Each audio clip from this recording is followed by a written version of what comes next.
in there because I don't want to start. Do that. I didn't even hit the button. I don't like it. Oh. You need 6 ratchets and 6 sockets and four 4 more hands. You misunderstood. No. What is up, guys? Welcome back to Snacktown Garage. We're back on the 65 Chevy today. If you missed the last episode, I'll get you caught up here real quick. We tried to get her running. We discovered tons of mysteries in the cylinders. I'll insert that here real quick. Never ran a compression test because we didn't need to. Literally had 0 compression whatsoever when I stuck my finger in a spark plug hole. So we had a couple issues going on. We determined there was some stuck valves. I think there's a couple collapsed lifters and lots of internal rust. So a couple days ago, I busted out the rust remover, the transmission fluid for a tractor, and evapor rust remover as well. Created a nice little concoction, dumped that down the carburetor, and I went through manually and opened up every intake valve with a pry bar so all that stuff could get down in there and really sink in and digest it. So after doing so, today I came out here, and it's always it's always important to read the directions on the back of the label 3 days after you put it in and read that you shouldn't let it set for more than 12 hours. So stream cases, it says 12 hours. It recommends 4 hours, I think, soak time. So Should we talk about the screwdriver what screwdriver? that got some of that on it? Oh, yeah. So I stirred this stuff up with this here screwdriver, and if you notice, the last 2 inches of that is now missing chrome. That's from the concoction I mixed up, and that has been eating on our valves and our aluminum pistons, so who knows what we're going to get into. Shit happens. We're going to start out, I'm going to, either I will or Alicia will. I think Alicia will. She just doesn't know it yet.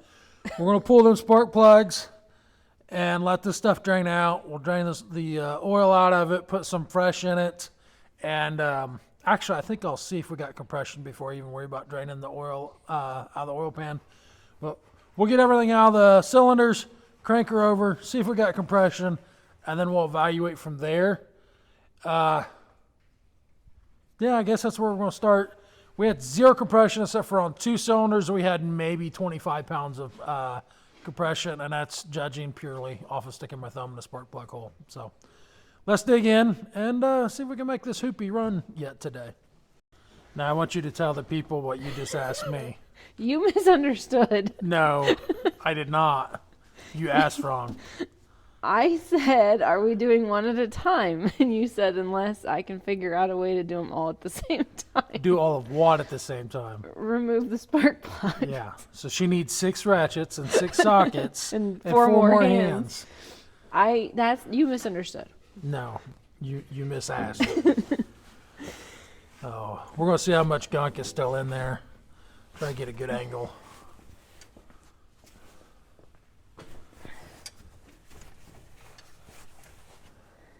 So if you get it loose, you can probably pull that socket off and turn it by hand. With my big people gloves. Yeah. Turns out Alicia doesn't need an extra large set of neoprene gloves. Nothing came out of that? So it must have all seeped past the rings. That doesn't, I mean, it's wet. Yeah, it's definitely wet on the end. But my concern here is that that stuff seeped past the piston ring so fast that it didn't free up any rust on the valves. My hopes was it was going to sit on the valves a little bit, and yeah, nothing out of that one either. And I literally put probably over a gallon in that, probably a gallon and a half, 2 gallons of stuff. So I really expected some fluid to be coming out of them cylinders. It's all seeped past the rings. Oh, so we probably did absolutely nothing in regards to cleaning up the valves. Yeah, they're all going to be wet, but they'll look about the same in the sense of how much. Look at the, nope, I don't even have it in front of the camera. Look at the goo in that, though. Oh my goodness, these are... What's the matter? I'm short.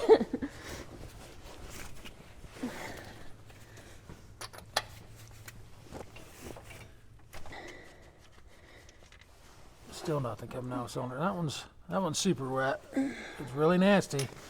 Let's find a rag and clean this one off real quick. I'm curious to how much that actually cleaned it.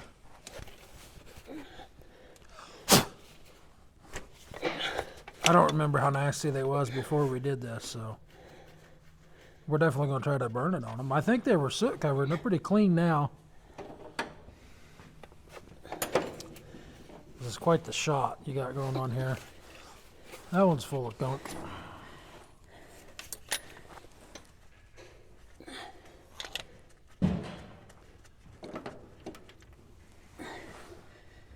You're doing a good job, sweetie. L6. You didn't even do them all at once. Where's the bumper?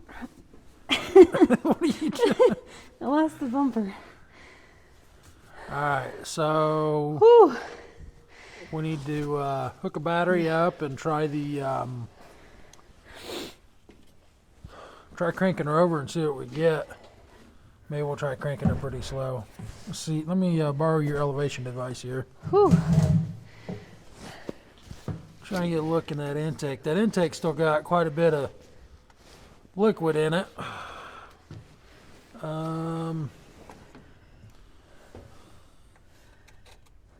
It's not as bad as I thought, but it's still got a lot in it. So I'll hand this off to you, Alish.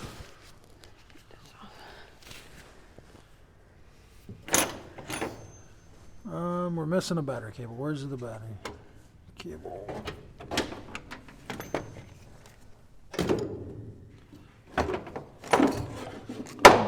Naturally, it's under the carburetor.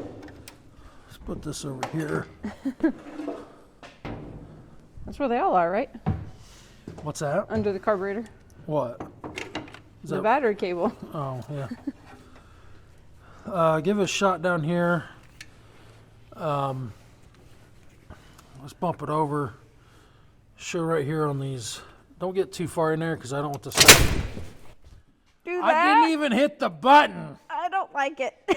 Oh, I didn't even hit the freaking button. I didn't even hit the button, but apparently it ground out somewhere, and now the phone's soaked The with. phone's dripping. My hair's dripping. Yeah, that's freaking disgusting. What? Yeah, What exactly is that? That's rust eater and oil. Is it wet? Yeah, let's shut this off and get the phone cleaned up. That was interesting. I literally had to go change and wash my beard with Dawn dish soap because it was dripping. So I think what happened there, let me see this here. I'll show them. I'll zoom in here for them. I think what happened is when I pulled on this wire, let's not do it again. I'll unhook this ground. When I pulled up on this wire, it spun. I don't know how well you can see that. It spun that alligator clip on the left around and ground that on that cable. That's my assumption of what happened, because I did not pull that trigger because I knew that would happen, and I definitely didn't want to do that standing here. So You were literally in the middle of saying what you didn't want to happen. yeah, I was like, don't get in here because when that goes off, it's going to spray everywhere. And that's exactly what happened. But on a positive note, this inner fender well will never rust anymore. It's pretty blue in there where it's Oh, clean. the blue back here? Yeah. Yeah. So now that we've rust prevented everything, including our faces and our cameras and our microphones, I'm going to take another old rag and lay it in there and crank that over and catch some of it in a rag instead of with my face. So give them a shot back here. Look how far that shot. It goes clean back here past the forklift, about to that broom is where all the droplets are. So nothing like being force-fed rust eater and hydraulic fluid first thing in the morning. So I guess we'll just use this rag. It's as good as any. It's already covered in it, so. Yeah, everything's already covered in it. Okay. Let's see what happens. Got our safety towel on there. I'm going to encourage you to not stand there in case it does blow that towel off. And I'm even going to lean over here. It's kind of funny. I started to like try to figure out a way to reroute that wire for the trigger so that it wasn't getting all nasty. It's already freaking dripping wet, so I don't know. I'm going to scoot this way. That stuff's clean on this side of the truck and on this fender too. Sure is. All right, let's give her a crank, see what we get.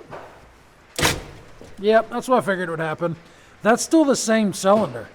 That's still that back cylinder, so. The back cylinder definitely had some in it. I don't think it got the camera, did it?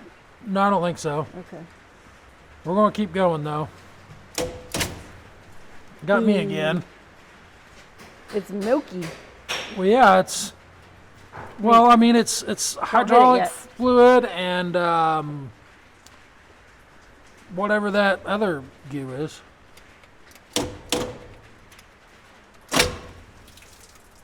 Oh, yeah. Did any of it hit the drain pan? I don't think so. Good grief. I think we need 2 drain pans. That towel's completely saturated. I said I put about 2 gallons of crap in there.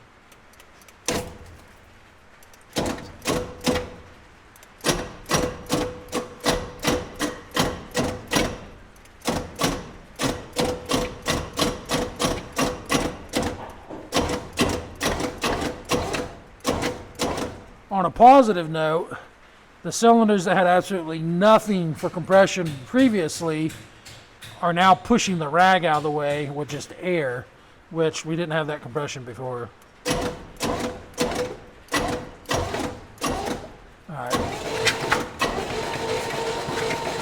Alright, I feel safe enough to remove the safety towel now.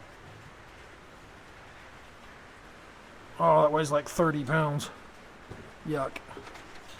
Now that everything is completely disgustingly saturated. Smells lovely. It does. It really does. Alright, let's back her out of there.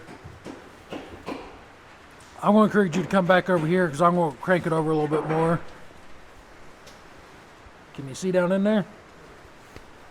Yeah.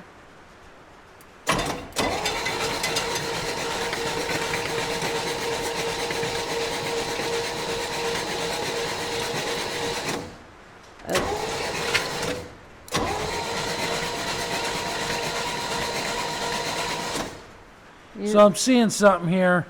Come over this side, Lish. We might still be dead in the water. I don't know.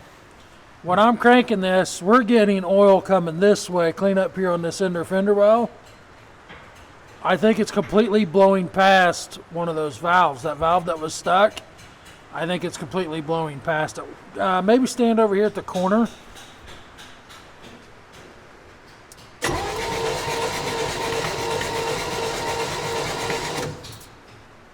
No, that came out of the push rod.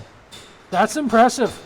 It came out of this push rod right here and shot that way. I thought it came up around one of them valves. Do it again. Oh, yeah. Huh? I zoomed in. You can see it spraying. This right here was blowing that way.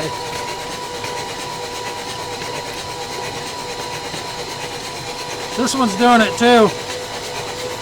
So it's got really impressive oil pressure, honestly. Just cranking that over, it's pushing enough. I'm trying to show you up here, Lish. Right here on the end of this rocker, it's got enough that it's spraying clean up there. So it's got some pretty good oil pressure. I don't know how much of that crap is in the oil now, but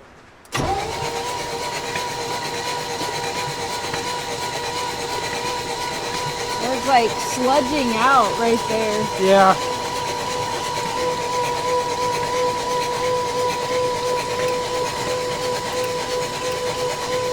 Ooh, that's So nasty. that makes me feel better that them lifters are pumping up though. I didn't pay attention to see if all those are working or not now. Let's we'll crank it over again and we'll watch all those rocker arms and make sure they're all moving now.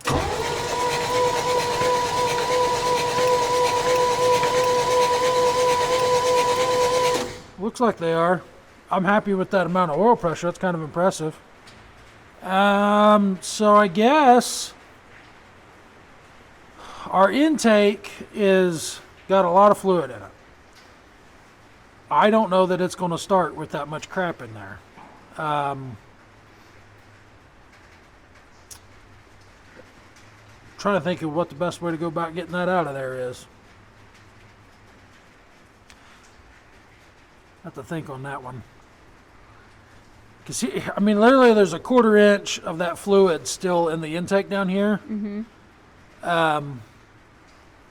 It's not going. That oil's not going to burn off of spark plugs. We're just going to soak our plugs right off the bat, and they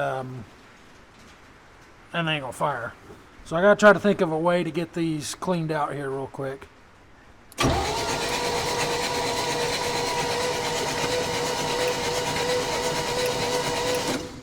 Ah.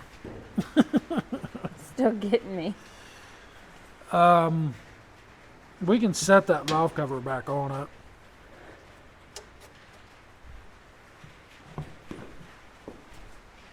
Where'd it go? Behind that wheel. Huh? It's behind that wheel.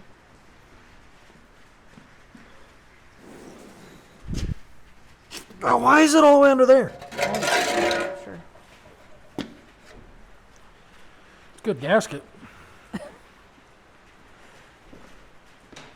Completely missed the trash can. Or has a lifetime warranty.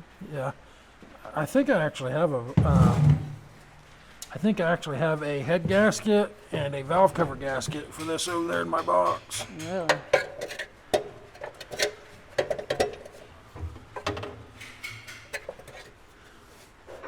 Fixed. So, why didn't we do that to begin with? Did it have to come out some? I wanted to make sure them valves was going to be moving, and I wanted to make sure we had oil coming up through them. Okay. That wouldn't have stopped the spraying. The spraying came out of the spark plug holes. Oh. Okay. And you removed the spark plug, so that's your fault. Of course. I'm going to think on this for a minute. I don't know what way I'm going to go about that, but I'm going to see if I can get these cylinders dried out and get some of that fluid out of the intake.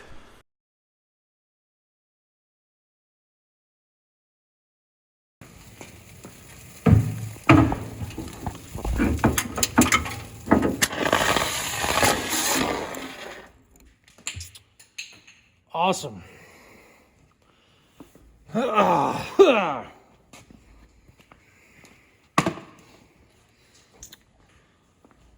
don't even know what sparked. You're gonna say what sparked? I have no idea. That's amazing. So I literally, I bet you I know what it was. The same short that made that crank a second ago. Yeah, the same short that happened a second ago that made that turn over probably just happened again because I reached down there and I moved a wire and it lit. Turns out that rust remover is quite flammable. Oh, what a mess. Go ahead and pull that door open all the way, buddy. Maybe open the overhead on the end. You missed the excitement. Can't leave you alone for 5 minutes. No. What happened? I had a fire, a rather large one. It's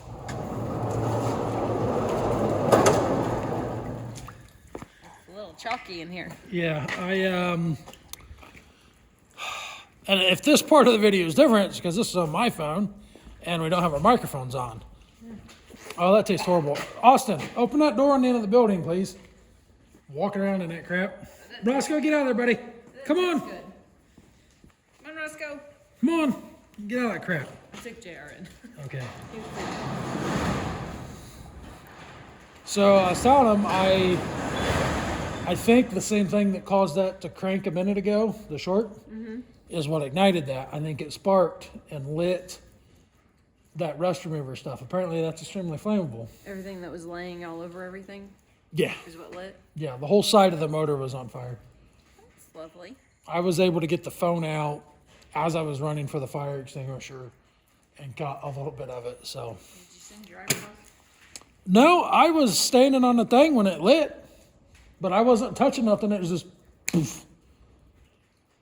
Maybe we should put that alligator clip on something else. There, it's got to be on that starter to make it work. Oh, what a mess.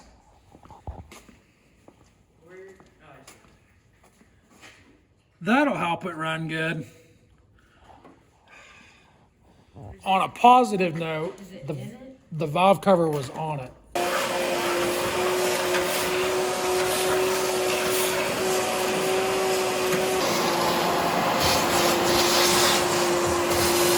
What's the game plan? I have no idea.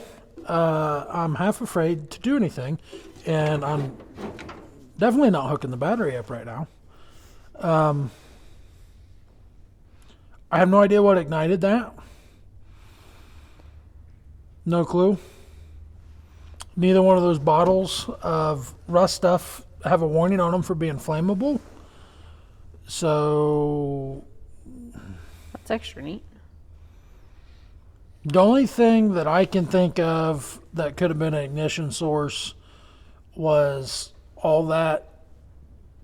Not an ignition source, let me back up. The only thing I can think of that could have been a fuel was all that gas we dumped in there. But you'd think that'd have been evaporated a long time ago. That was a week ago. Yeah. I don't know. That's kind of neat. I would think even if it was still there a little bit, that after a week it would just be minimal, not a big. Well, I Fire. dumped 2 gallons of rust eater and hydraulic fluid in there. And usually they don't. Usually hydraulic fluid's not real flammable like that unless it's really hot and it's like vaporized, and then the vapors will ignite. There's no heat source. No. But it was just this side of the motor where that stuff had came out of the exhaust, so I don't know. The only thing I can think I could probably do, I've got some starting fluid. I could spray that on there and it would have a high evaporation rate, let that air out, and evaporate any other fuels out of there, hopefully. Because, I mean, if we have a spark from a coil wire or plug wire or anything going forward, whatever that is a good chance it's going to ignite again, and I'm not pushing this outside and power washing it when it's 35 degrees outside to get all that off, so. Well, it is raining, so. Yeah, it's not going to rain under the hood. I think we'll just spray it with some starting fluid. Well, I guess it's got all that detergent on it now, too, or whatever you call that crap that comes out of a fire extinguisher. Yeah, Powder it, you can't breathe. It's got it all over it. I don't know. I guess we'll just put plugs in it. Hook up the plug wires. Make sure we got our order right. Throw a carburetor back on it. And crank it a little bit with the cameras rolling this time and see if it ignites on fire again. And have another fire extinguisher handy. Sounds good. Yeah. Where's the fire extinguisher? Yeah, I'll get one out of the torch cart and bring it over here. But let that be a lesson to you that you always want to have a fire extinguisher handy when you're playing with cars. So Even with fluid that doesn't say could be flammable? something was flammable, really flammable. I don't know. We will we'll get this put together and we'll be back in just a jiffy. I lied. I want to do a finger compression test real quick on this thing and see what we gained and have a fire extinguisher handy again. There shouldn't be any ignition. There should be no spark. The only thing that could be sparking is that starter someplace. So, I don't know. I'm going to hook this back up. First, I'm going to grab a fire extinguisher again. And I'm going to hook this up, grab a fire extinguisher, crank it again, see what each cylinder offers for compression on the thumb test this time. And let's make sure this guy's good. It is good. All right, let's see if we can burn this down again. Okay. Let's see what burns. That didn't get burnt, did it? Let's see if that sparks down there. Well, there's something white on it. Is that the stuff or is that burnt?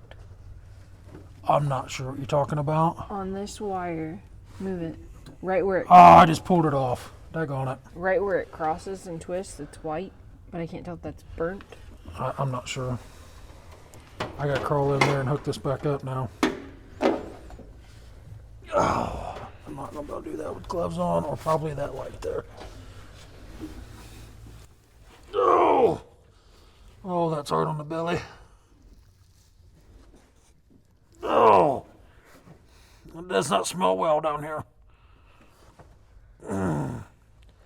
My finger does not work to turn that way. Yuck. None of that's loose. That could be it. On the starter or your cord? The starter, but that should just be your lights though. This is the start wire. That whole stud is loose. Yeah, I can see it moving. So it's probably arcing inside there somewhere. Do you see where the wire is laying? Yeah, I think you're looking at the other wire though. I don't think you're looking at the wire for the trigger. You're looking at the battery cable, I think. I'm looking at the wire that has the two alligator clips coming off of it where they twist and they're resting on that pipe. Right there. There's nothing burnt. Right there. See it? Look at the phone. Yeah, there's nothing there. It's white. That's what I was just making sure. Everything down there is white with chemical spray. It had a different look to it, so just make sure it wasn't a melted area. All right, let's try this again. I'm gonna hit it first time with gloves on in case we do have a fire. Then I'm gonna take my glove back off.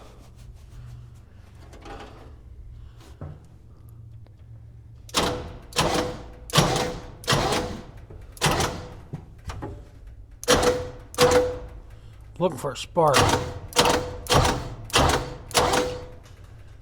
I do not see any spark down there. But I can see the whole solenoid flexing when I hit the key. See that wire on the left side jump? Yeah. I bet you there's a short there somewhere that's causing us a spark. Alright. Well, it doesn't look like it's going to start a fire right now. We don't have any ignition on, so let's do the old finger compression test. If I remember right, 1 and like 5 had compression, and that was basically it. That one's good. That leaves a lot to be desired.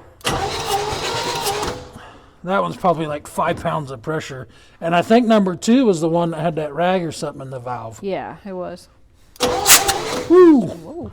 That one's overly excited. I remember 2 had more than 1. No. Are you saying number 2 didn't have diddly? Number 2 had nothing. 3 had a little before. 3's got a lot now. 4's got a lot.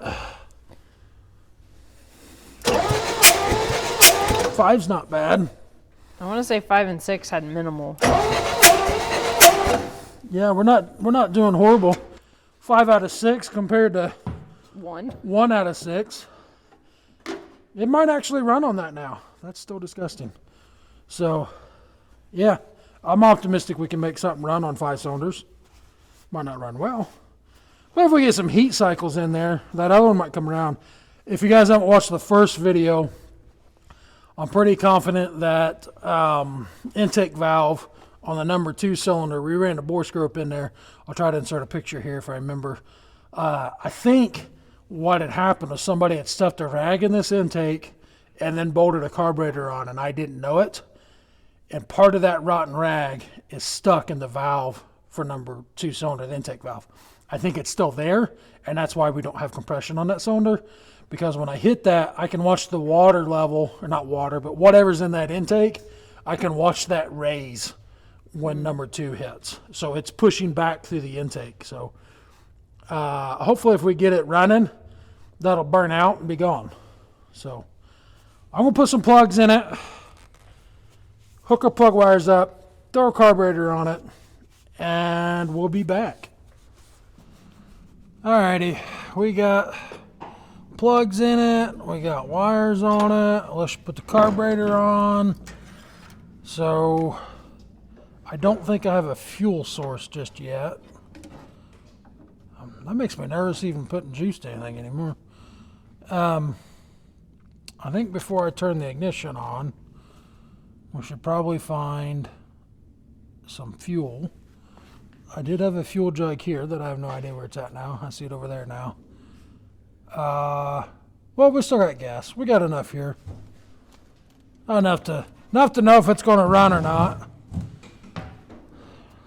I'm going to double check once again. Oh, no, I guess I don't need to.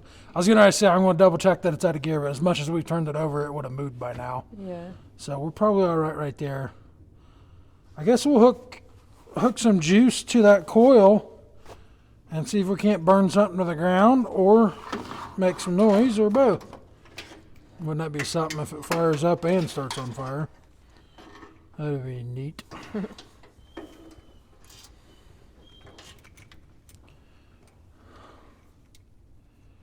I don't remember how I did this before, honestly. It's a lot of wires. Yeah, a lot of unnecessary wires. Need one of these with just a single wire in it, I guess. Okay. Makes me nervous. Alright, we got fuel. I'm putting my firefighting gloves on here. As flammable as that was, it should be flammable enough to run off of it, I guess. What residue's in there. Here we go.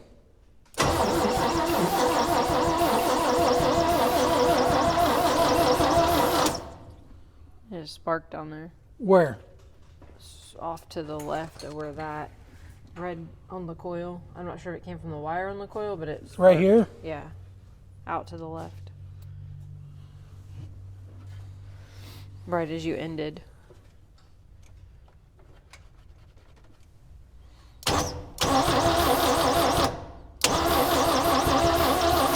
I don't know.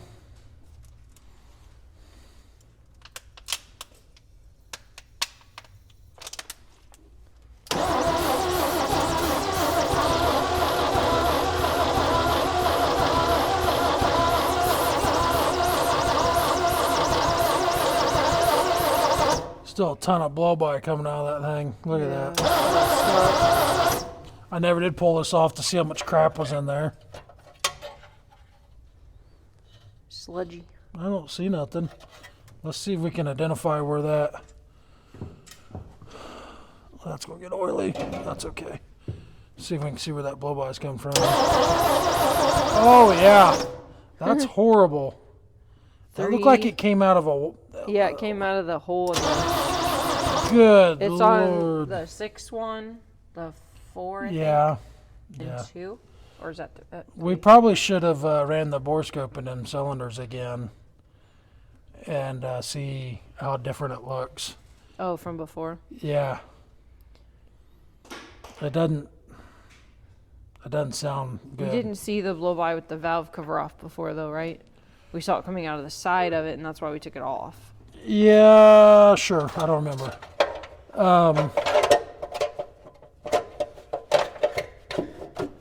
Why? Go down.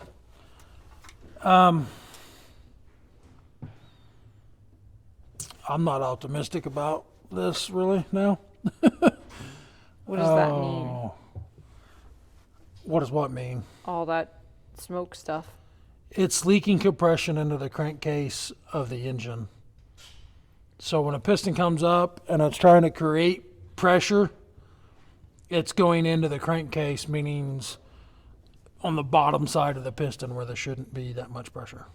You'll have some, but not that much. Like that.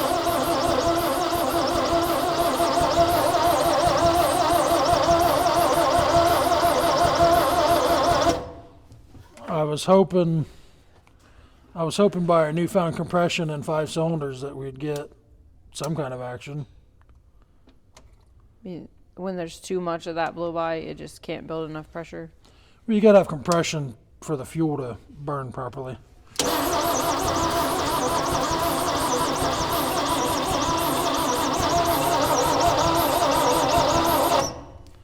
I'm going to, A lot of whistling. yeah. We had a gentleman that commented on our last video that said that he had a 292 like this that blew a head gasket and it would still run. It whistled like that. It ran, just didn't have a lot of power. But the head gasket was blown between the cylinders. So it's possible that's what we're doing with. I'm going to grab a spark plug to put in that plug wire and make sure we're still getting spark.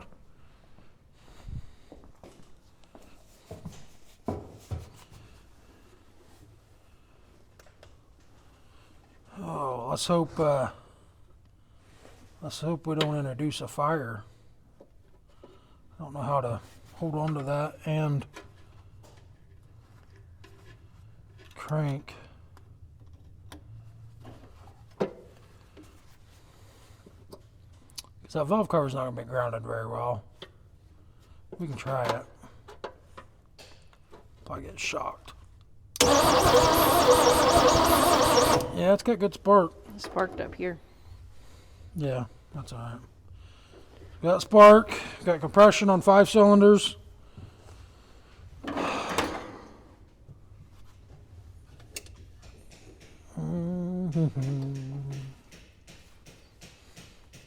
Funny story, one time I went to a parts store. We were on a job site in southern Illinois, and they had starting fluid and de-icer all together on the same shelf. And I grabbed the whole case of what I thought was starting fluid. And I tried and tried and tried for 3 hours to get my excavator to start on de-icer. Wow. Turns out it's not flammable.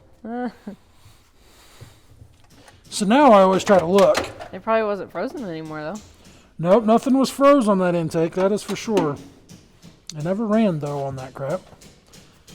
The bad part of it is, the guy that was working for me, after like 2 hours, he goes, I never realized de-icer was flammable. He thought I knew the whole time and just wasn't. Wow. I was like, you gotta be kidding me.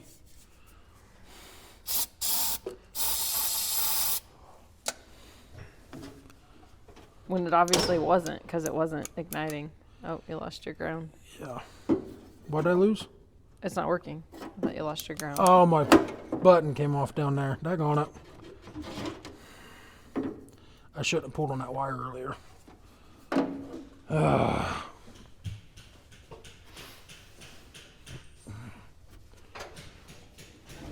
This is not fat guy friendly. Now that our starting fluid's all evaporated.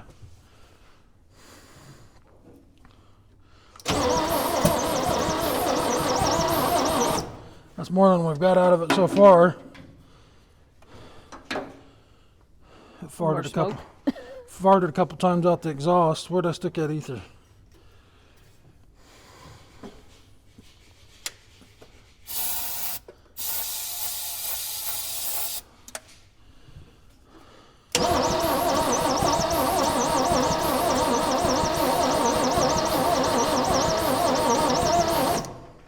Nothing. I don't know if we're going to get her.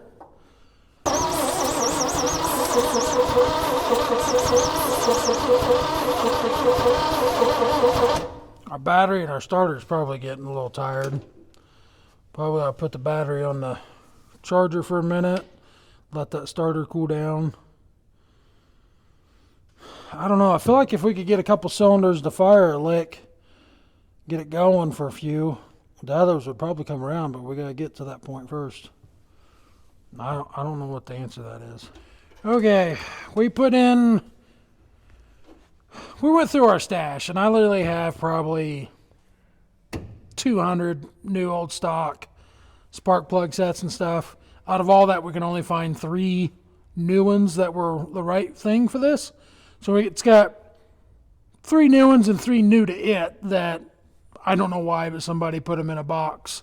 We had a package, and 3 of them were new, 3 of them were used. So we got 3 new ones, 3 used that aren't as used as what came out.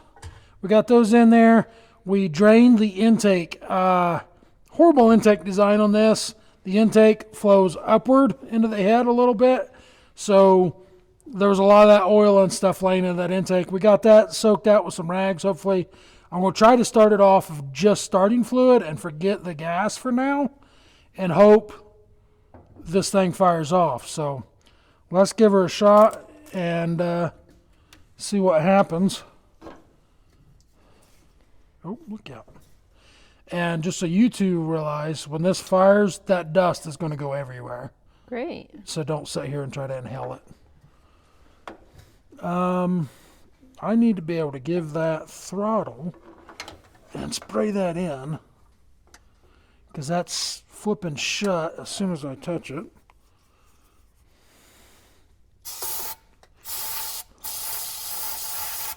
Something else we discovered too, I sprayed a little bit of lubricant in number 2 cylinder and gained a tad bit of compression on that. So I think that's just rings and they'll come back around. Let's see what we get.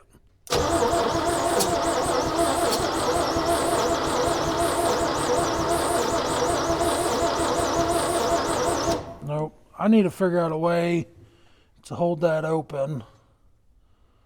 Have to find me a screwdriver to wedge in there or something and be able to hit her with some juice. Where's all that coming from?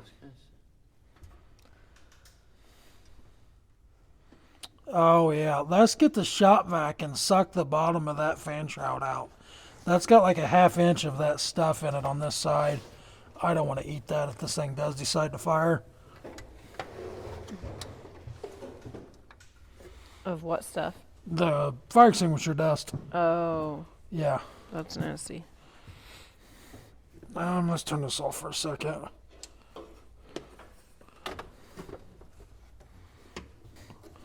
Okay. I got my screwdriver linkage set in there.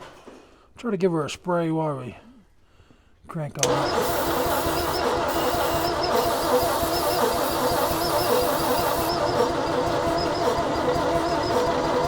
I just don't get it. It's not any different. Huh? It's not any different. Yeah. I don't get it. Fuel, compression on 5 out of 6. Got spark. I mean, kind of 5.5, really, because you said the second one. It's probably only 20 pounds of pressure, and it should be more like probably 80 to 100 or something. I'm not sure. Oh, well, that helps. Good call, Austin. Where were you 5 minutes ago, huh?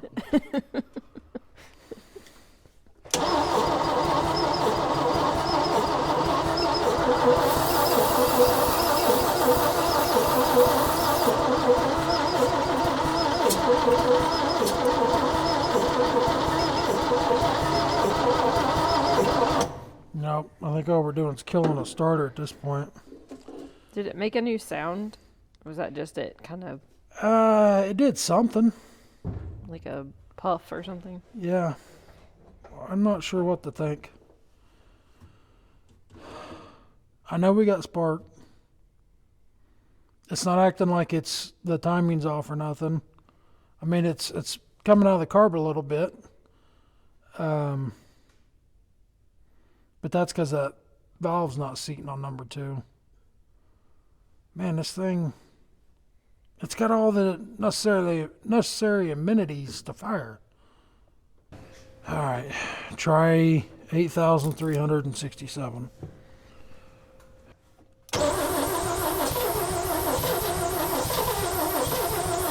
Well, I didn't even put any fuel or any juice to it, and that's about as much as we've got out of it.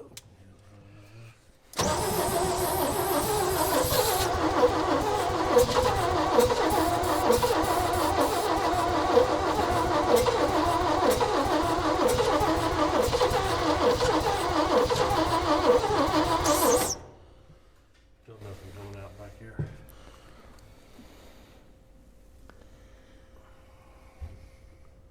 I don't know. It's strange. I mean, other than keep cranking on it and kill the starter and slowly build heat in those two cylinders that's firing. What do you do?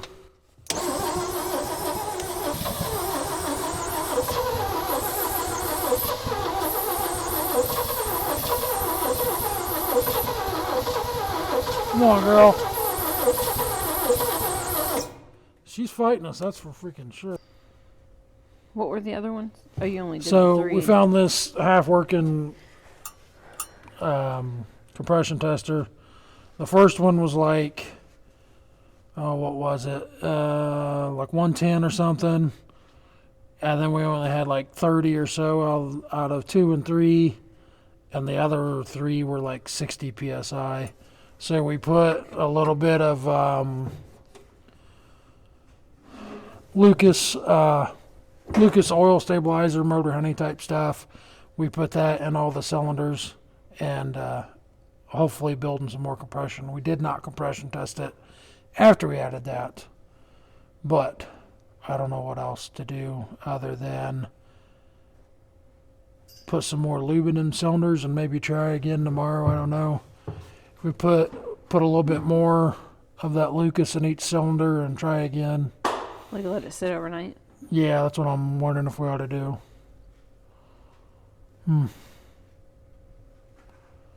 I don't know.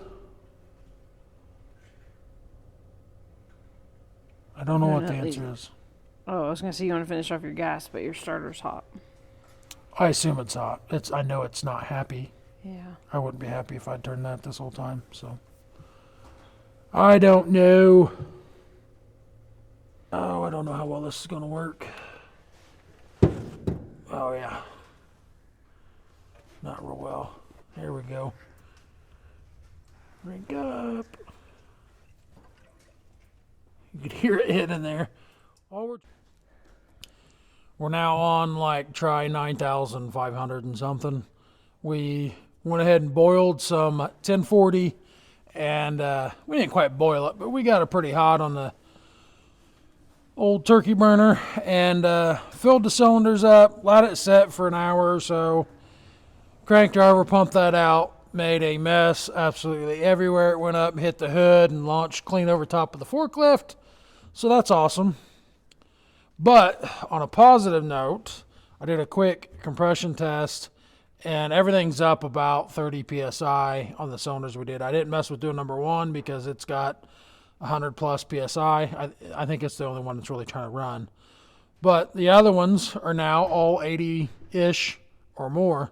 So with a little bit of luck, she might actually run. I'm not optimistic, but we're going to keep trying until we make it happen. The next step after this is I'm just going to have to pull that head off and dingle ball them cylinders, see how bad them valves are, because dumping stuff into cylinders obviously is not going to make this thing come around. So, but let's give her a try, and this will probably be the final go before we tear her apart. Let's see what we get. She's still got a little bit of that oil in them cylinders she's trying to compress, it sounds like.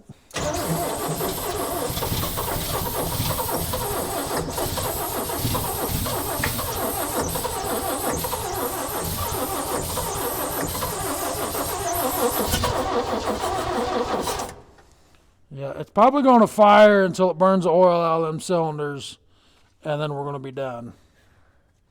That's my guess. I need to be able to dump fuel in this and crank it and throttle it, and I can't do all of it at once.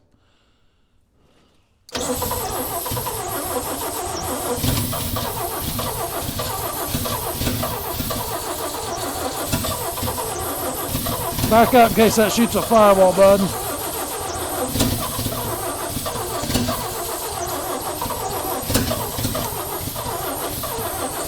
It really wants to. Come on, girl.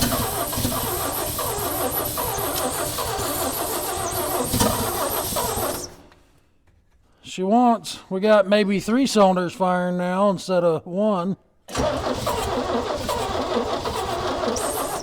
See if she likes the ether at all. Smoky. I'm gonna get a whole lot out of that bottle.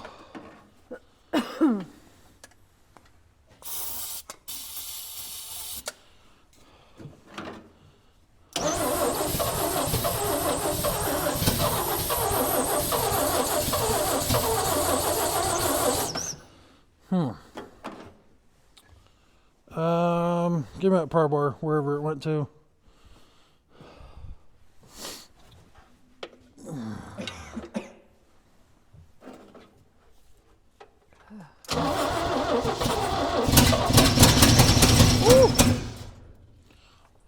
Just for the record, in case it doesn't do that again, I'm calling that a success and that it ran.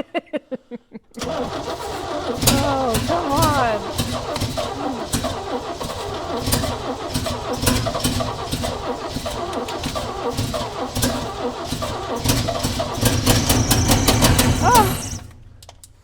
Oh yeah.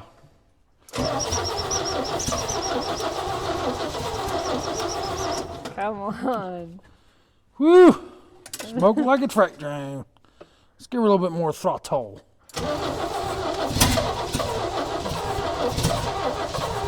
Come on, girl.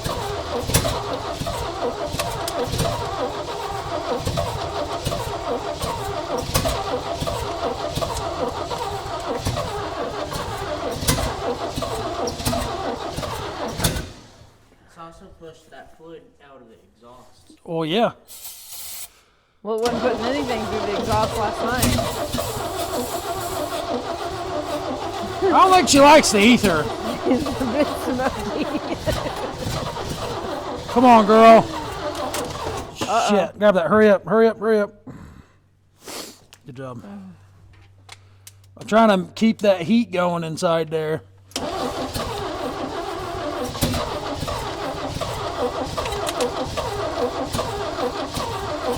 Come on, girl.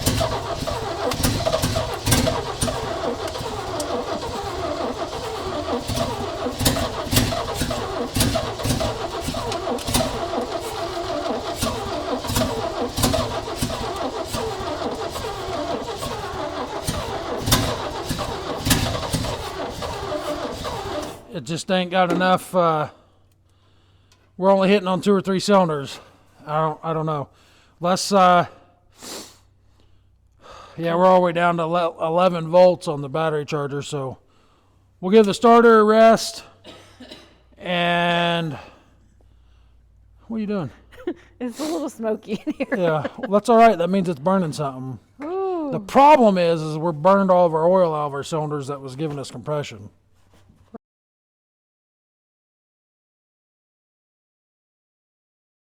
Alrighty, this is going to be our last ditch effort to do anything with this thing without tearing it down. And I boiled some cooking oil. And I don't know how hot she is, but it burnt the galvanization off this pan or this spout that I'm using. So we're filling the cylinders up with that. I'm guessing that oil's, I don't know, 500 degrees or so. And we're going to try to get some heat in those cylinders, loosen those rings up. That's literally boiling when it hits the side of the block. It's like cooking the grease off of it. Yeah, don't drip So them. we'll let that ferment for a few minutes. That's going to be the last thing I try. And I'm throwing in the towel, unfortunately. I think she needs tore apart. We just can't, you can't install compression very easy, you know what I mean? She almost did it, though. Yeah, we're really close.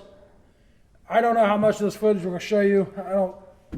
Nobody wants to watch an hour-long footage of me cranking on a motor. So, but just for the record, we're on about, You're dripping it out. we're about, I don't know, 12 hours or so into jacking with this thing and cranking on it and trying different ways to get some compression in those cylinders. So the next step is tearing that head off, and that's not going to be in this video. So hopefully 500 degree oil is the trick.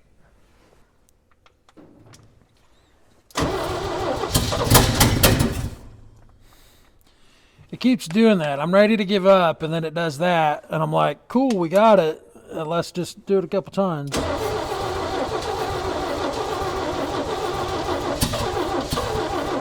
I might have that thing so flooded.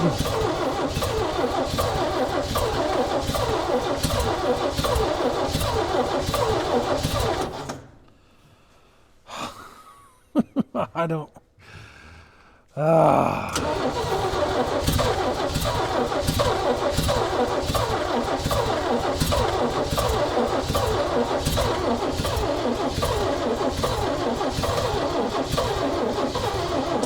I feel like the starter doesn't turn it fast enough. Like if we could get it cranking a lot faster, it'd probably go. Mm-hmm. But we're slowly murdering that starter. Right.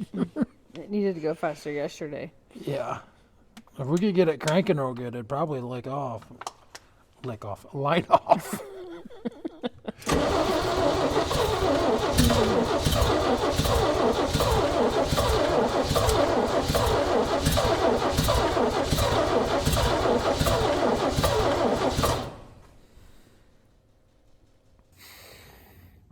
All right, guys. In my stubbornness, it is the next day now, and I refuse to throw in the towel on this thing. Hit it again this morning, same as it was. So I'm going to tear into this motor. As much as I don't want to, I also don't like admitting defeat.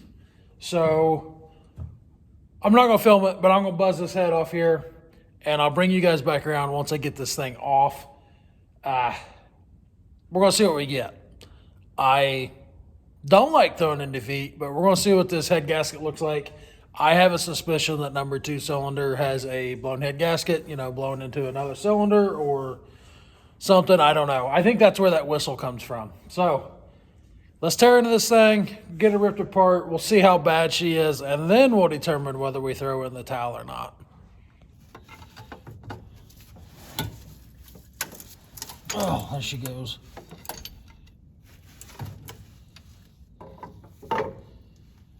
Well, I don't see any immediate evidence of a blown head gasket. I do see a lot of rust in them pistons yet. All right, let's see if I can wrestle this thing out of here without dying. I don't know if my back's gonna let me do this or not.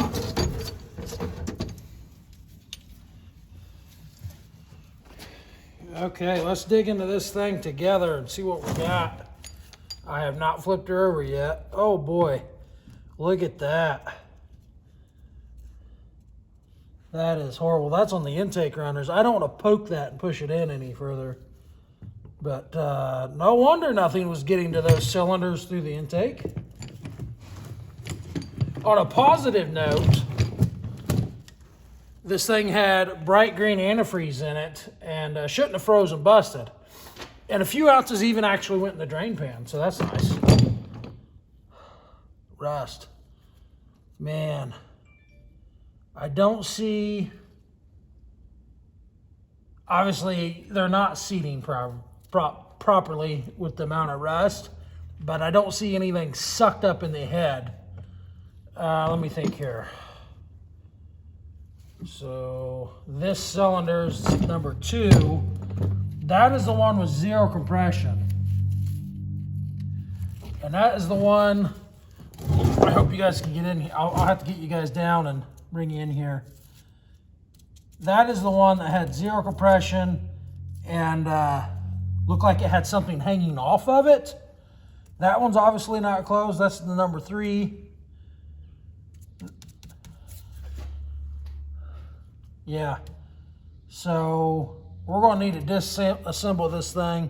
I'll grab you guys and get you in here closer where you can get a better view. Look at there.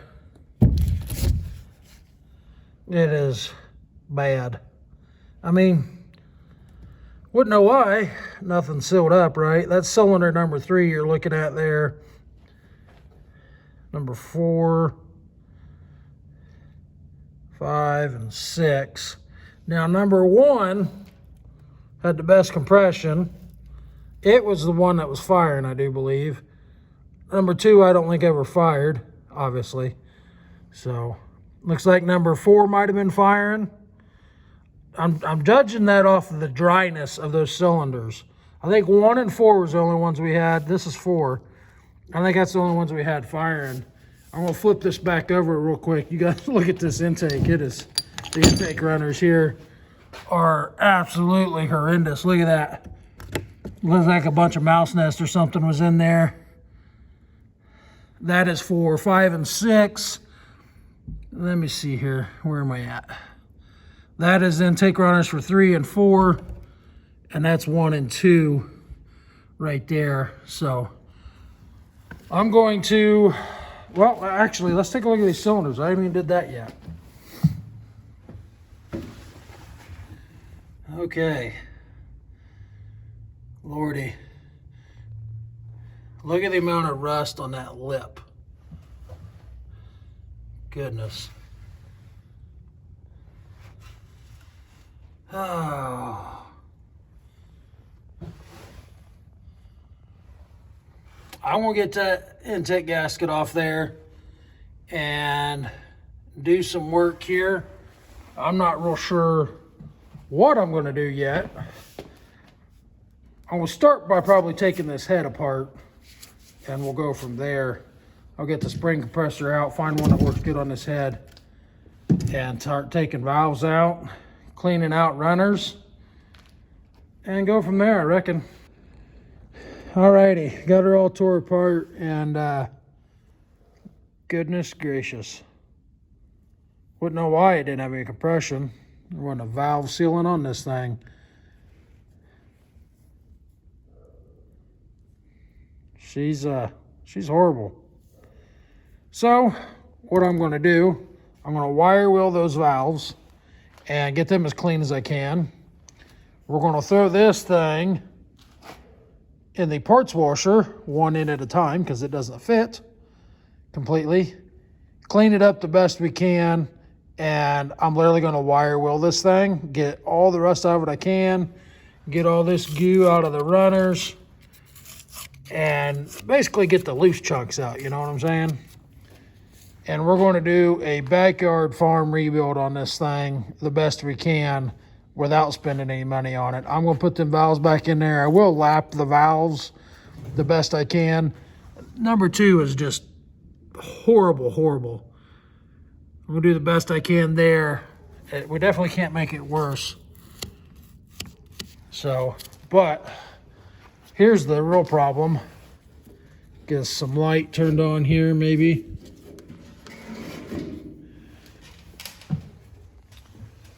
This cylinder wall on number 2, I don't know how well that's picking up on camera. That thing is in sad, sad shape. So the others don't look too bad. We can probably bring them around. This one's bad. And that's the one that had 0 compression. I mean, it's like sandpaper. So what I'm going to do, I'll get this turned around. I'll get everything sucked out of there the best I can. And get this pulled all the way down. I'll rotate it around so that's at the bottom. And we'll hone that cylinder out the best we can and send it. I will probably at some point start a fire at each one of them cylinders and try to get them rings freed up. I don't really want to drop the pan. But if I did drop the pan, I'd be able to take them cylinders out, or take them pistons out of the cylinder and clean them cylinders up better and free up the rings and maybe even put new rings on. I don't really want to do that though on this turd bucket, but that's where we're at right now. I'm going to call it a day, get some dinner, and hit it again tomorrow. Turning wrenches with a brain injury causes a lot of issues. Today, one of those issues was, while heating this oil up, I forgot about it. And that was almost really bad. I was cleaning on the cylinder head and heard a woof sound, and it was this oil catching on fire. No flame made it to the oil, but she was vaporizing enough to catch on fire, and I had about 6 foot tall flames coming out of the pot. Luckily, I was able to grab a sheet of aluminum and throw over the top of it and suffocate it. And even 20 minutes or so later, I tried to take that back off, and it was still hot enough it reignited. And approximately 45 minutes after that, I thought to go get my heat gun, not the kind that heats up, but the type that reads temperatures, and I stuck it on the thing, and the temperatures were still over 400 degrees close to an hour later, and was still flammable just by letting oxygen to it. So she is now down to about 300 degrees when I stuck it in there. Hopefully that's not too hot. Fine line of being too hot and doing good work. Right now I'm just trying to get it in there and let it soak around them rings. I'm going to let it cool down a little bit more, and then I'm going to tap on them with a wood block or something after it's had some time to soak in there. I'll take you guys over here and show you what we got going on with the cylinder head. I let it set in the spa overnight, and I did try to give you guys a time lapse yesterday of taking that head apart and stuff. For whatever reason, the phone shut off, so that didn't happen. But she's soaking in the parts washer there. It's been in there not quite 24 hours. I scrubbed on it a little bit, and a lot of that stuff is coming right off of there. So that's pretty good. A lot of the sludge, whatever that stuff was, that was in the intake runners is coming out. And I've got to go get some valve lapping compound. And my plan on that is just to clean the valves with a wire wheel on the grinder and get them cleaned up the best I can. Put them back in there with some new seals, head gasket, clean the intake, and see what we get. I am trying not to spend any money on this thing. At that point, I'll have, I think the head gasket at O'Reilly's was $24. That's kind of nice to see. The valve seals are actually more than the head gasket. Figure that one out. But I'll have about 60, $70 in that. Luckily, I already had all the other gaskets. I've got valve cover gaskets. I've got intake gaskets. I've had all that stuff in storage. It's all new old stock stuff I had. So should be getting pretty close to putting this thing back together this evening or tomorrow maybe. I know what I need to do. I need to take the oil pan off and pull them rods and pistons, what I need to do, but it's not what I'm going to do because I don't want to. But I do acknowledge that is the right way to do this, but is what it is. Yeah. If I was dead set on keeping this motor and running it, then that's what we'd do, but I'm not. So we just wanted to make it go for right now.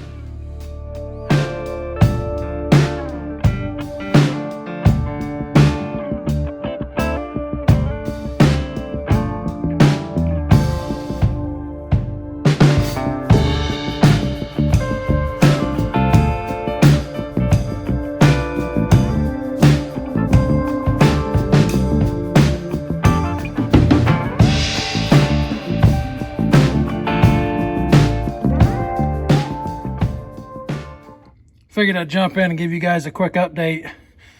I had to pull the goo, what it turned into, the oil that I put in here this morning that was, it was like 400 degrees when I put it in. It turned to a thick paste. It was not oil no more, and was not going to be, you can see it in there. It is thick. I don't know why it thickened up like that. It was almost a motor honey consistency, so if not thicker. But anyway, that's gone. Now we have acetone and a little bit of thin weight hydraulic fluid in there. So we're letting that ferment in there. I just pulled the exhaust manifold and intake off of it. I'll go out there and show you what we got going on with it. there's the pipe off of it. The donut gasket was busted in too, so it's needs replaced. Luckily, all the studs were good. Head's still fermenting in its spa there.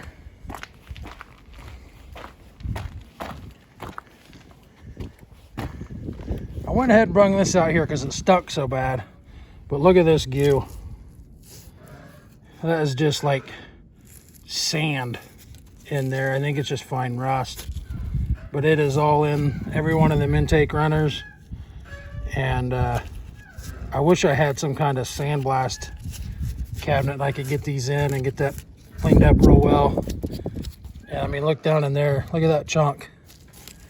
I can't quite reach it with my finger. I don't have any tools out here. But I gotta get that crap out of there. So this is the next project to get cleaned up. It is. Look at that. It's probably a good thing that this never fired, honestly. If it did, we would have made junk out of it as soon as that stuff started going through there. Goodness gracious. That was that chunk that was hanging loose, I reckon. I gotta figure out how to get all this stuff out. I'm not sure what the answer or the best way to go about that is. I thought about trying to boil this, but I didn't know if that'd lead to cracking.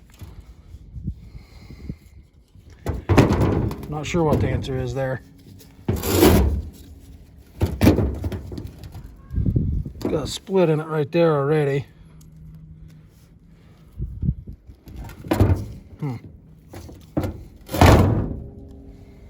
Goodness. Actually, now I'm sitting here thinking about it, I think I have one of these listed on eBay. I might be able to go find and see if it's the same. And just use it, because I don't think it was anywhere near this bad a shape. Alright, that's where we're at right now. And we'll keep plugging away at her. I wanted to show you guys these valves. There's just no way we're going to get that thing to seal up in there. I was hoping I could lap these and get them to seal up good enough to make this guy run. I'm not wasting my time on trying to make anything like that work. So we are now on the hunt for a few valves.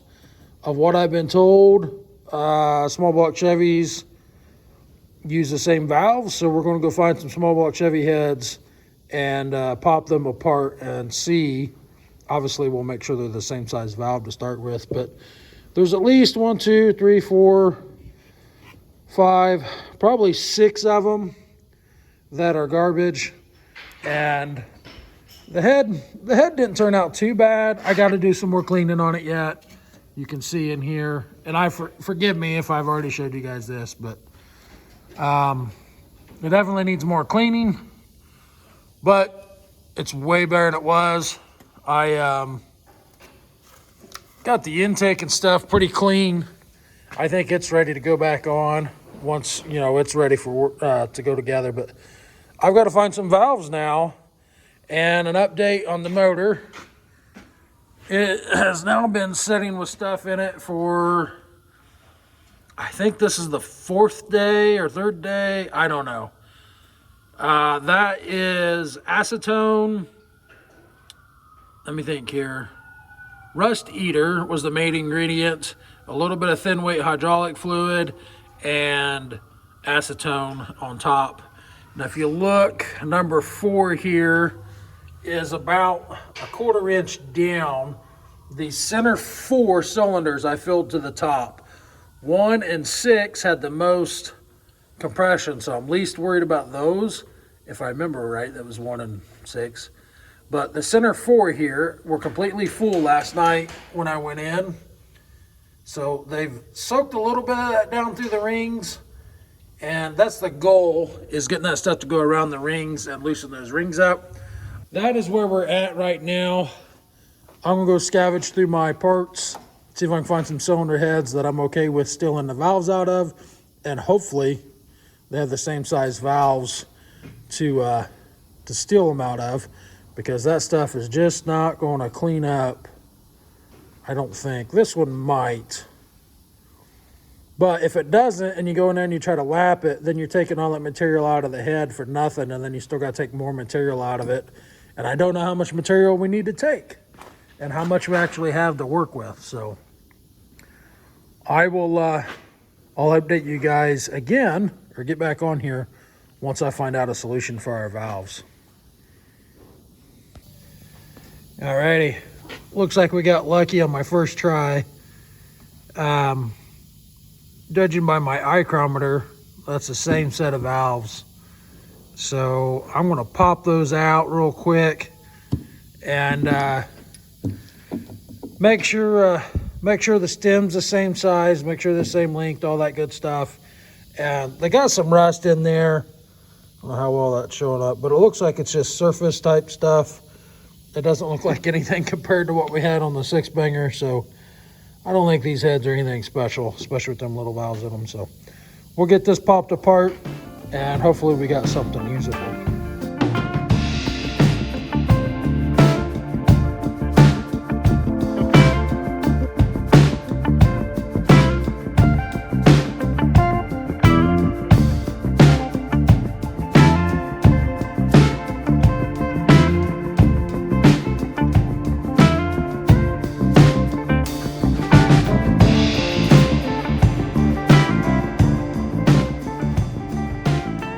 Okay, we got some candidates. Looks like they're gonna work. They got some rust, but nothing like those do. I think I was looking back through those, and every one of these is junk. So, yep. We need every one of the exhaust port, or all the exhaust valves. Hopefully those all clean up and be usable. That one's looking pretty rough. I have other heads to tear apart too if these don't cooperate. But I'm gonna hit these with the old wire wheel and see what we get. Hopefully we get some that look like they are savable. Well, on a positive note, that actually went well. Those cleaned up amazing. That is the ones that we just pulled out of the V8 head. There's the other two from that in comparison. So basically just carbon on there for the most part. Those look a lot better than that. So pretty excited about that. We can throw these in the art pile for making trophies and stuff, I reckon. These hopefully will make this dude run once again. I'm going to set you guys up on some time lapse. I'm going to do some little bit more cleanup work on this cylinder head. We're going to do a little bit more cleanup work on the cylinder head, and then I'm going to lap some valves. So I'm getting excited. We're finally getting close to putting stuff together instead of continuously tearing stuff apart. I was getting ready to start the video of time lapse of lapping them valves, and Alicia sends me a text and says there's a surprise at the shop door for me, and I have no idea what she ordered me. So let's see what kind of surprise we got. I have no idea what to expect. Ha! That's funny. It's a good thing I was here to get it. That's hilarious. I was expecting tools. It is not tools. At least this one's not. Come out of there. That's hilarious. This Arizona energy drink that's a lot healthier than the other crap that you get all the time. I wonder what this one is, because this is not the same size box. That one's not liquid.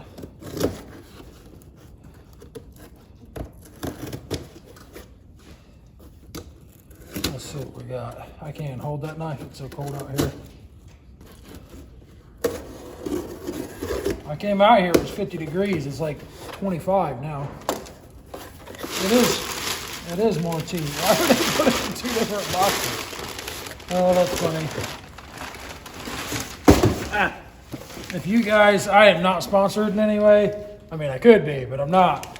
But if you guys like energy drinks like Red Bull, all that stuff that's extremely unhealthy, these are way healthier for you and don't have all the ill side effects, in my opinion, as far as I know.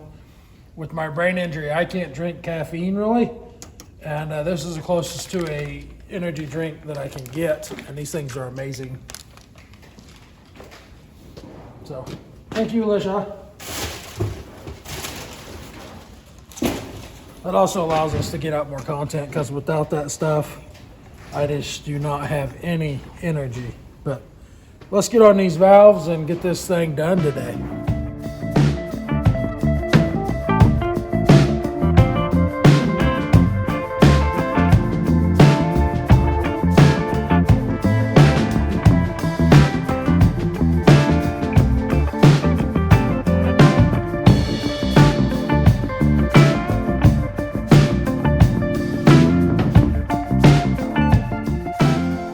This water-based formula is extremely safe and non-toxic. Yep, that's the problem. So, Everything's fine. yeah. It's all fine. Alicia just got out here and started giving me a hand, and I asked her to go ahead and clean these cylinders out because I wasn't getting the results that I'd hoped for. And she discovered that crap's freaking froze. It's Yeah. it's like a smoothie. Yeah, that's fantastic. So the only thing I did different on this go around of soaking those was I used this stuff. It turns out it's water based. So just so you know, when you buy that, it's mostly water. You used the other rust eater before? Yeah, the other stuff I used never froze, but I'm not confident. I don't remember what the temperature was, so it's possible it freezes too. So anyway, that stuff's got to go. The good news is that'll be easier to clean up. So, I mean, I pulled, that was on the top, that was flush, so it was still liquid on top.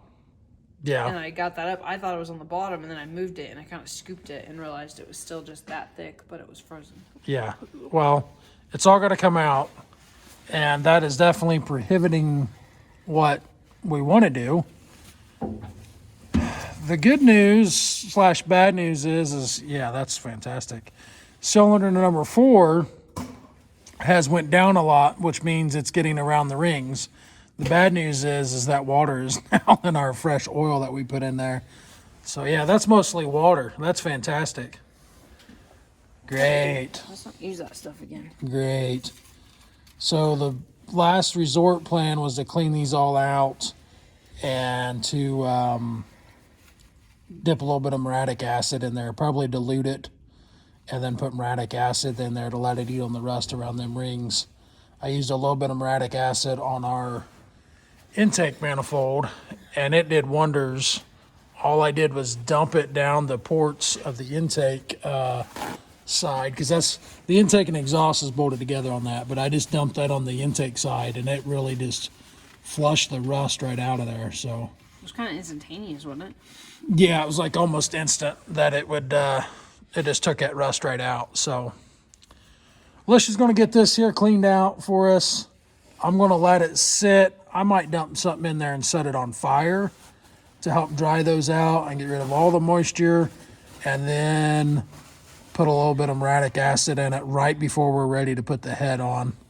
That's amazing. It's nothing but ice crystals. The joys of working in a shop that is not heated or insulated. When we're working and the camera's not on, we got the old leg burner running.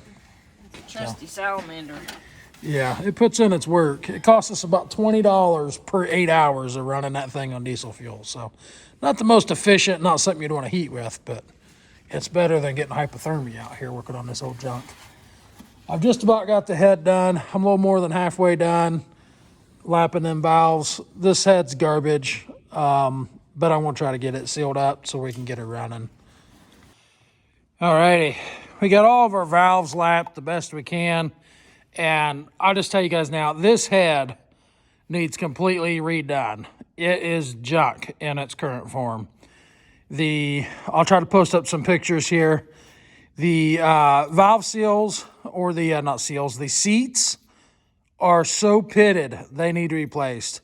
I lap these as far as I can. If you notice, like this one sticks out a little bit and this one's sucked in. That's because I lapped that to death trying to get a seal. This one's going to leak. I can't go no further because it's literally running the valve thin on the backside. It is way past tolerance on how far I've lapped it. That valve is now junk. That seat's now junk. These ones are junk. Once I get the springs put on, I put these zip ties on there just so they don't fall out, because you want to keep your valve with the seat that you ground it to, or that you lapped it to. So I'll pull those off one by one here in a minute and put our springs on it. And then I'm going to dump some water in there, and you guys can see what ones are sealed up goods, what ones are going to leak. I know this one's going to leak, and I haven't even tested it yet. But that's where we're at right now on the head. And on the pistons, Alicia cleaned them all out last night. And then here just a little bit ago, well, it's probably been a couple hours at this point, I filled those up, not filled them up, but I put a little bit of acetone, some mineral spirits in there, and have let it set. And then I set it on fire. And I'm going to do that again. This one's leaking around the rings. You see how that's already down? I literally just put an inch in there, which is good in the sense that we're now getting some movement on those rings. What I'm going to do, I'm going to heat these up again. I'm going to set all this on fire, let it burn for a while, and then I'm going to take my aluminum punch here, this one here, and go around there and beat on them pistons and push them each direction and get them rings moving on there. Hopefully we don't break anything, but that's the plan for getting those rings. The right way to do this is to pull all that apart and holding them cylinders and putting the rings on it, but we're not doing that. So let's get some fire going on this guy and get some heat going. This stuff is not super flammable, but it will burn once you hold some heat to it for a minute. We'll get her going good. I'm gonna go ahead and just light them all if they'll take off. Oh, snuffed us out.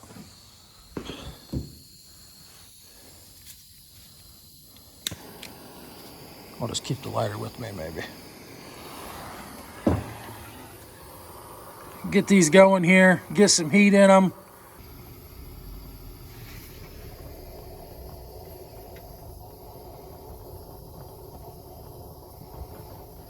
Just gonna let some heat build in there, hopefully get them cylinders warm, and then we'll beat on them pistons a little.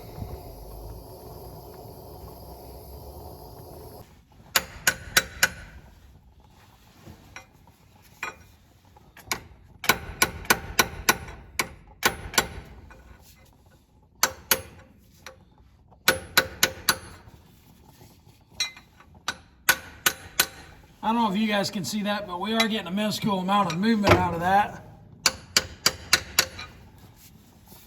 So, them rings have either got to be broke or moving.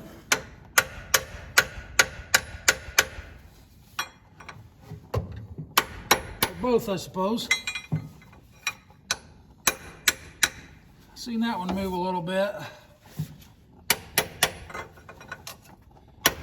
If you guys remember, number 2 up here is the one that had absolutely no compression. One was bad. Oh, that one's got movement for sure. I just knocked the fire out of number 1. Okay, number 1 moves a lot. That's good. Number 2's moving a decent amount. I might be better off running these deeper in the bore. I don't know. I would think that the bottom of the bore or midways in the bore would be more wore out, honestly. Let's we'll crank around a little bit and bring 5 and 6 closer to the top. And that'll also bring 3 and 4 down. So maybe I can beat on them while they're down and get more response out of them. as far as side to side movement.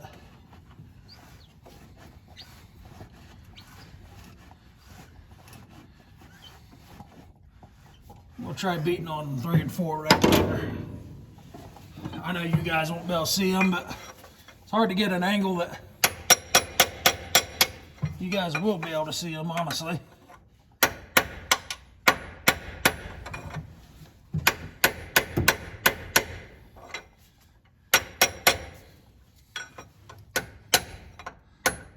I'm not beating on the cylinder wall. I'm beating on that lip and that dish of the piston. And it's just a tap. I'm not getting carried away. And all I'm doing is trying to move that piston back in that bore, just a fuzz. I'm sure there's people out there just cringing away, and that's okay. I can't levitate and beat on that, unfortunately.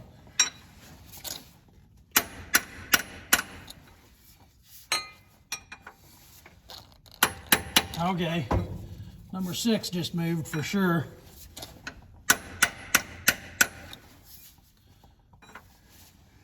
All right, I bet we got enough. I bet we got it good enough is what I'm saying. And as it runs, if we can get her to fire up now, which I think we probably could, I think she'll live. I think she'll fire up and go now. Maybe I'm wrong. I've been wrong one other time, and I was wrong about being wrong, so.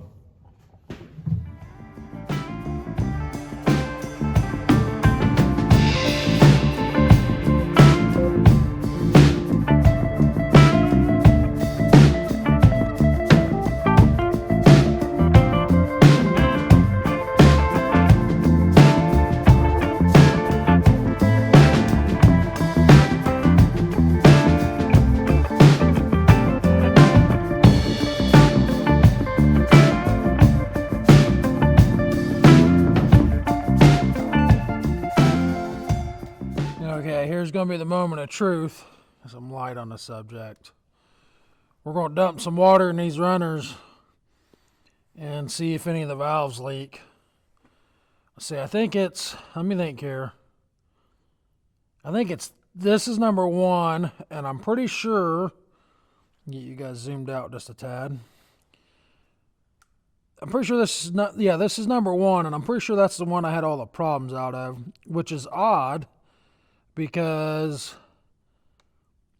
all right, there, it's above the valve. We're good on that one so far. Number 1 is the one that had the best compression. And those two are good. These two are combined on the inside of the head. So those 2 exhaust ports are good. I did not bring enough bottles of water out, that is for sure. That intake's good. That intake's good. So far, I'm pretty happy. I should have did this as soon as we pulled the head off is what I should have did. Not quite full on that one. Let me grab this other bottle of water. We might be able to make it, even though I was planning on drinking one of these. Try to open this bottle with one hand here.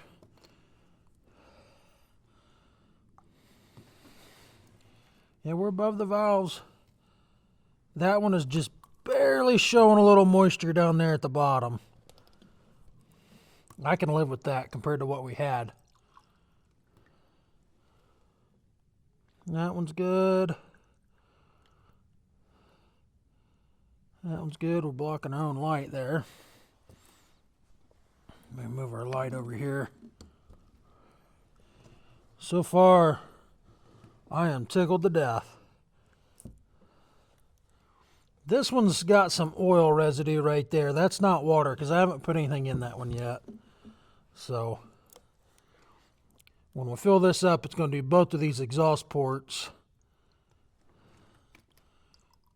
All right, we're above the valve there. That looks good.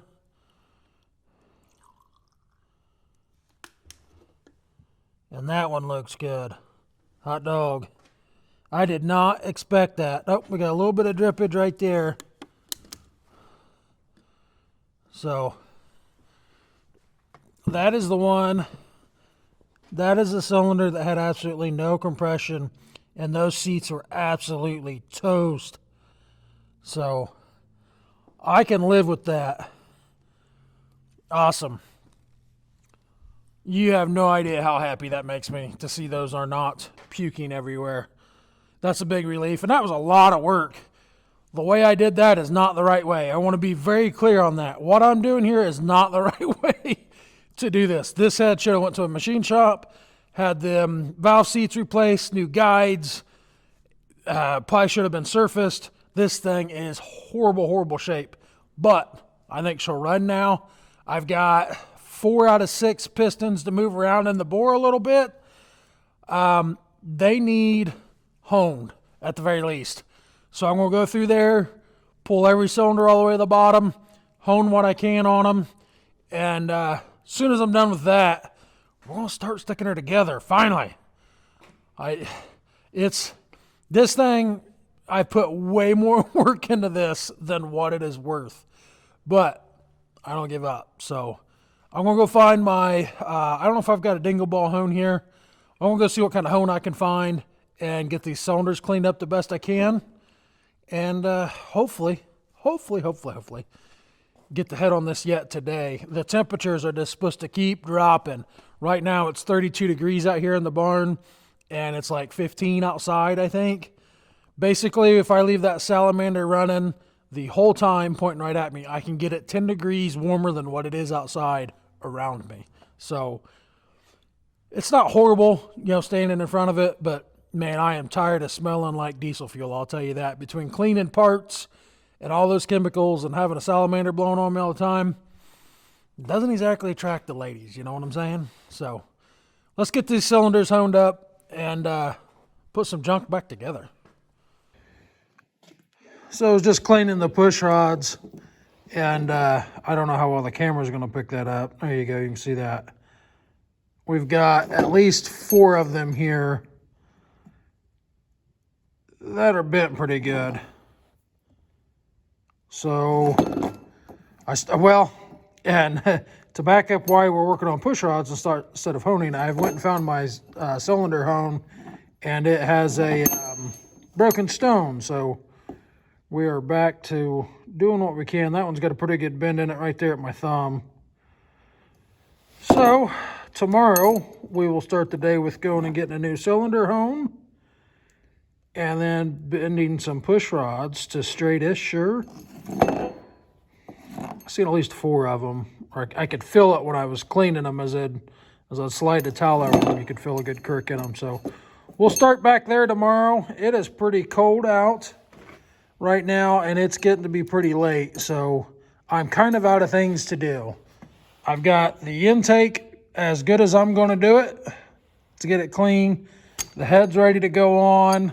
Basically, we need to clean that block up, get that thing cleaned up, and we're ready to slam stuff together. So I will see you guys in the morning.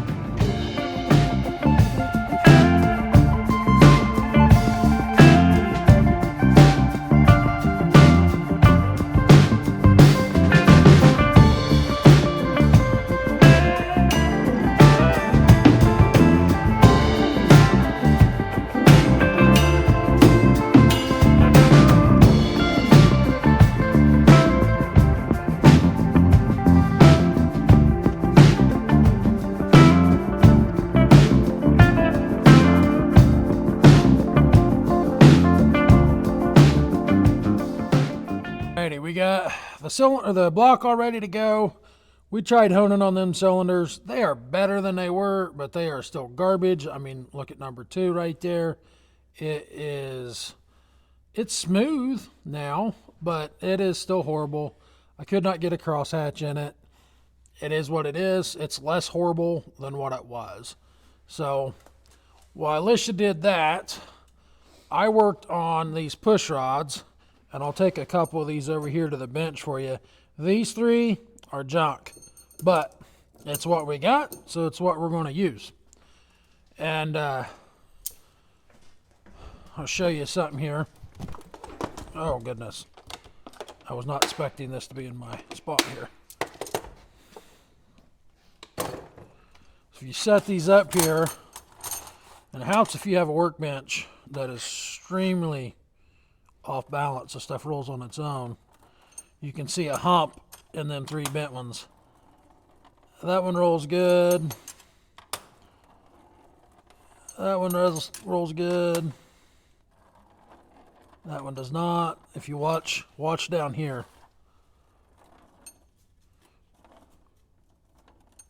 She's got a bend. She won't even roll. So, we got 3 of them that are garbage. I straightened them the best I could by putting them in the vise and cranking on them. So, I think what happened was them valves were stuck when we first started messing with this thing, and when we cranked on it, it just bent these guys. So we're going to put them in now, for now, to get them running. And it is what it is. I think I mentioned it already, I had to go to O'Reilly's. They had a head gasket there for us. Being a hoarder paid off in this situation, because I had this valve cover gasket. It's been folded up in the box for 40 plus years. And when I say it pays to be a hoarder, because here's the box that guy came in. I believe it was this one. Where'd you find the date at on that, Lish? On this paper, on the back at the bottom. Yeah. So this was the instructions in there. You can tell by looking at it how old that guy is. But Right there. 1980 Felpro. That thing's older than me by a year. So it's pushing 45 years old or so. Well, that would be 45 years old, wouldn't it? That'd be 40. Am I thinking right? Yeah. 3 Yeah, years. Yeah. yeah. 42. Yeah. 45. So, Wow, you're making me do math on a Sunday. so yeah, that thing's still pliable. It's just been folded in that box for 45 years, so it doesn't want to unfold. We're going to hang that in front of the salamander for a little bit, get her straightened around, throw a head gasket on. I think we're finally ready to put a head on. Alicia cleaned up our bolts here and ran them through the grinder real quick after she did that. So they're good to go. We need to put some silicone on those. And I think we're actually finally ready to start combining some parts finally. So I think we'll set you guys up on the tripod, and we're going to start making all these little parts into a big part, hopefully.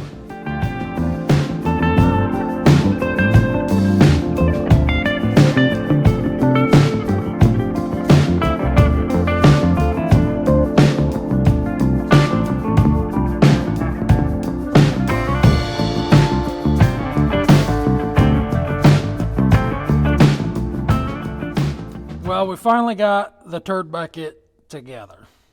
Together enough to make it run anyway, we hope. Heads bolted down. I don't know if you guys watched that. I had to go through 3 torque sequences. I think it was 30, 60, and 90. And if you guys are building one of these 6-cylinder Chevys, the front of this block right here, where these front 2 bolts go, is notorious for breaking. So I only ran those to 80 foot-pounds instead of 90. Just food for thought.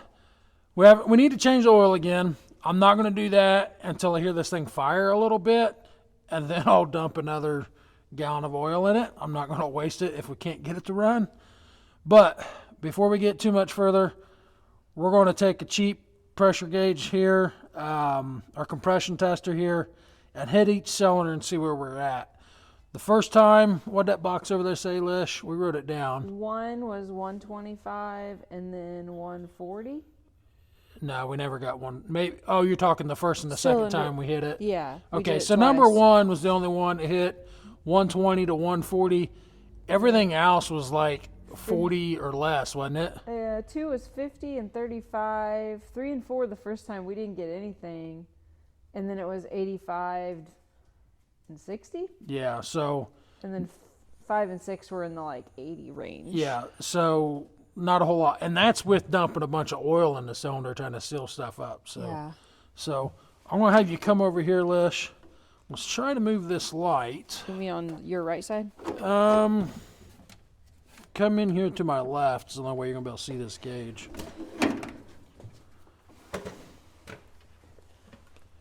Now, this little cheap gauge doesn't hold the reading, so you guys will have to watch it.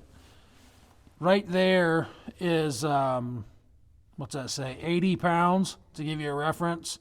That's 100, 120, so... So 80 to 120 is the green, basically. Yeah. So, are you where you can see? You got them upside down. Look at that, but I'll be all right, I guess. Well, that's not very promising at all. It's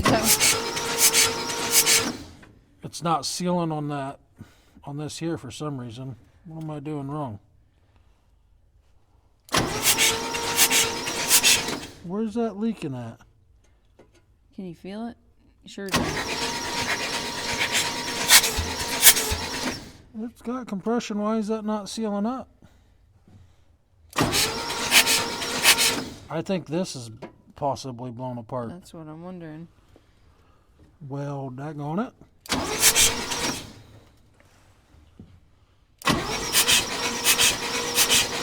I think our gauge might have died. Why is it not?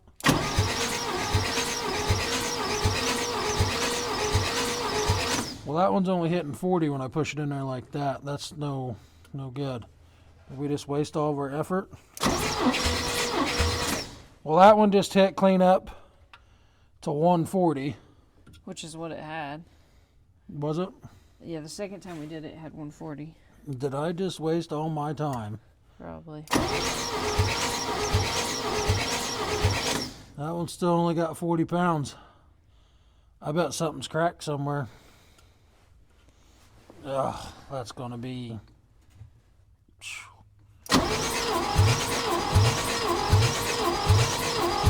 That one's hitting about 42. Boy, we're making a mess over here out of oil. Boy, this is really,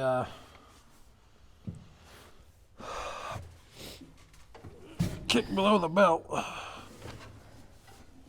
Let's see what number 4 gets.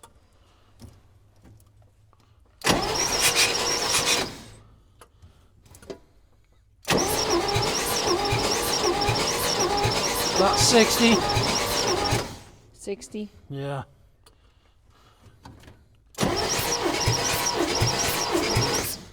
That one got up to a little over 100 on number 5. 60. It's got an odd sound coming through the intake, like there's an intake valve not closing. Ew. But It's nasty. yeah, it isn't stopping no mess either, that's for sure. That intake's already covered in goo. It's very milk chocolatey. Yeah, so well, that's loose, really loose. I'm making sure that there's not a valve too tight that's holding them cylinders open, and there's not.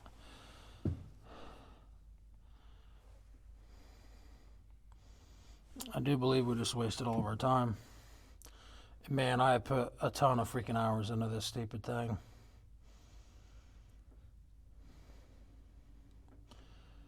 What did number 2 have? Like 40. No better than what it had. I don't have a whole lot of faith in this gauge.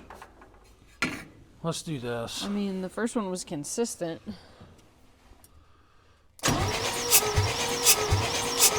Hardly nothing.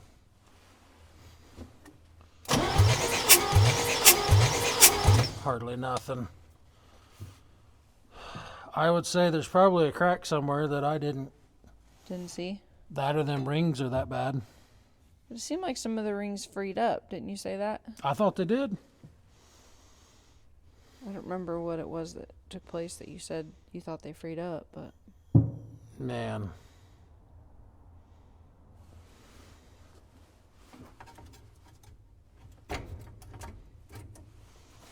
Well, the one thing I can think is maybe it's not any better compression wise, but how you said before, if it when it started to get heat in it and it started to try to fire, even though it wasn't gonna fire, it tried harder the more heat it got in it. So maybe with the cylinders being less rusty, it would work better to try to get heat in it. We can try Does it. that make sense? Yeah, we can try it. I have zero confidence in it at this point. I mean, at this point, it either doesn't work or we try it and it doesn't work, or we try it and it does. But I feel like we should at least put fuel to it and try it. We did all this, and Yeah, we'll throw some spark plugs in it and see what happens. Man, I hope that wasn't for nothing. We'll throw some spark plugs in it and we'll be right back. Kind of took the wind out of my sails here. I'm not real excited, to be honest with you. I have worked on this, not every day, but pretty near every day for 2 weeks. And we're, at this point, I don't think we're any better than what we was. it's cleaner.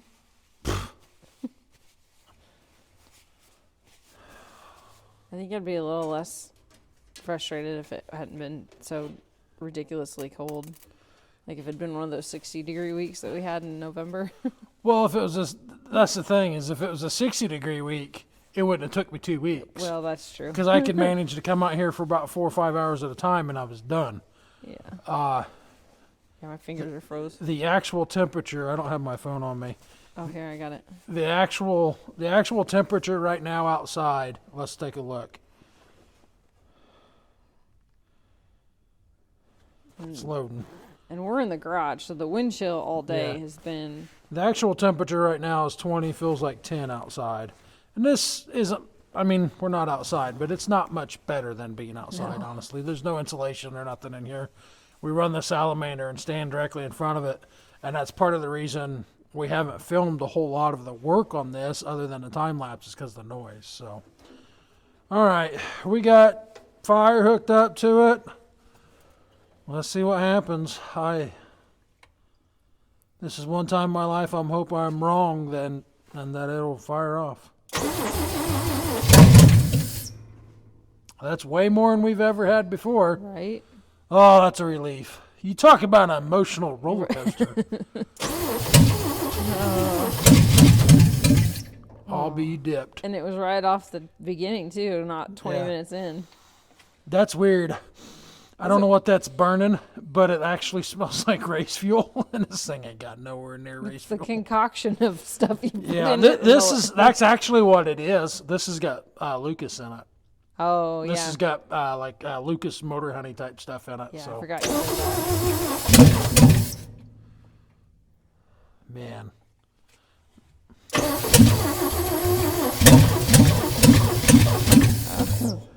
I need Hey, to. I'm deeming it a success even at this point, but it's going to start. I know it. But I'm deeming it a success because that is more than it did this entire time, and it was from the beginning.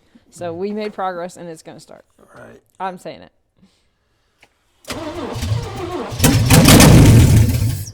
Yeah, I need a way to do everything.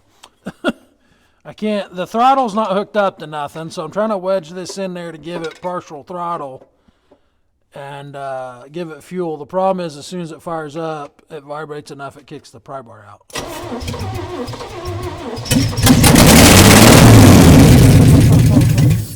Yeah, she'll go. Oh. She'll go. Ooh, Oh, I want to say happy cuss words. I know. Ooh, there's the smoke again. Yeah, that's all right. It's happy smoke.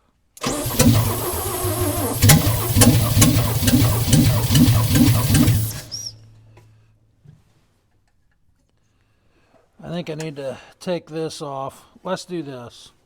What is it? I think it's going to run.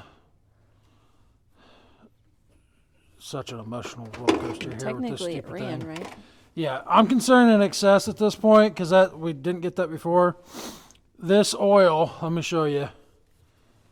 It doesn't have a valve cover gasket in it, but the oil that's just pouring out there is chocolate milk from all that crap seeping around the cylinders. And as you guys seen in that video, that stuff was froze, so it was mostly water, which is pretty aggravating.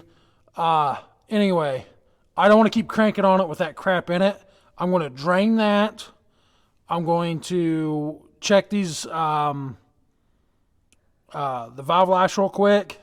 Make sure nothing's running tight. I'm going to leave everything loose for now. I'm going to try to get the gasket to seat up on the bottom of this valve cover. And then I'm going to try to get this here set up to where I can fill the bowl on the carburetor and not have to keep bottle feeding it. So we're going to do all that real quick, and we'll be right back. We got our radiator hooked back up, valve cover's on. It's going to have to come back off because I'm going to have to run them valves again, but oil changed. We finally found an oil filter.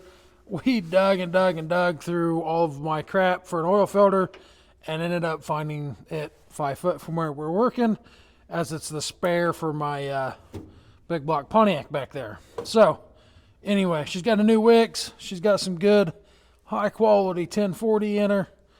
I'm not sure temporary gas tank here is going to flow, but we're going to try it. Might have Lost a my little push button. bit of a long hose, but Yeah, it's all right. that's what was on there.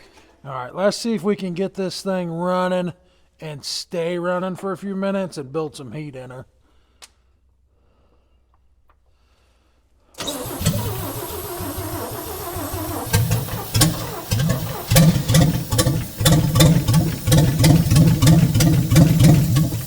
Nope, I think that was just the gas I put in it.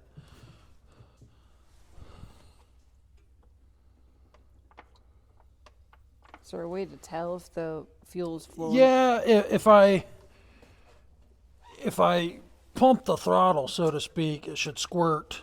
And I don't think it is.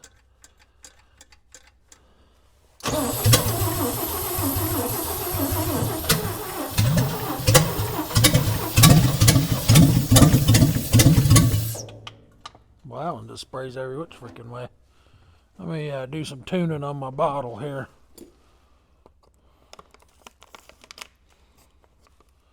Oh yeah, that'll flutter. Told you.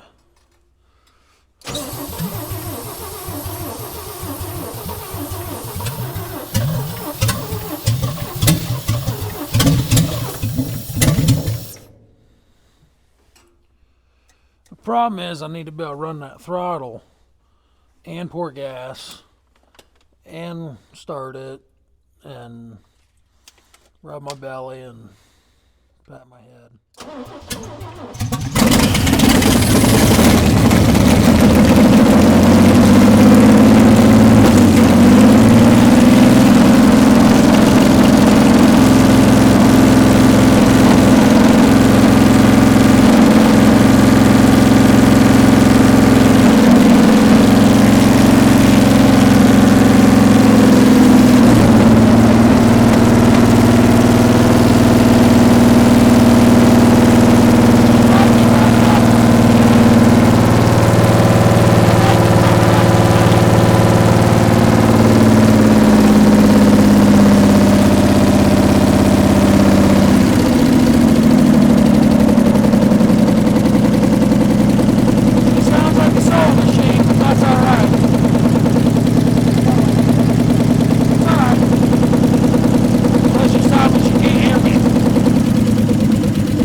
She's hot. She's a little warm. I think it had 4s on it. It oh, it didn't show it. It did, but it went off as soon as I focused on it. Oh boy. That's way hotter than I meant to get her. But it sounds like she's boiling a little. Yeah. But that's okay. I think that's all that nasty oil boiling off of that exhaust manifold. But That's all right. She ran good. is that? I hear what you're talking about. Something running It earlier. sounds like a pump or something. It doesn't sounds like that blower motor's running. But I think it's just the 'Cause heat I in the heard it motor. when I leaned under the hood. Yeah. So down on the block ain't bad. I must have got a reading. Yeah. The block ain't bad. The block didn't even get warm yet. So were that you was just a reading reading. That was just a reading on the manifold. The head's hot. Yeah, she's a little Okay. hot. Show that up there, Lish. She's a percolating. Got her hotter than I wanted to. I was trying to get that coolant in there, but while she was running, but that's okay. That'll help them them rings free up for sure. That's for So, sure. but we're gonna call this a success, and I appreciate you guys sticking with us. Yeah, this thing fought me so hard, way harder than it should have, and I put way more work than I should have in this old 6-banger. But I don't know. You're not a It's quitter. it's yeah, we ain't giving up. So anyway, I want to thank you guys for sticking with us on this. This never should have took us 2 episodes, but when you get into something this big, it is what it is. You know what I mean? You gotta see her through. I had to shut my gas off by lowering it there. It was running straight through the carburetor. But I appreciate you guys watching. You guys leave me a comment. Let me know what should we do with this thing? How far should we take it?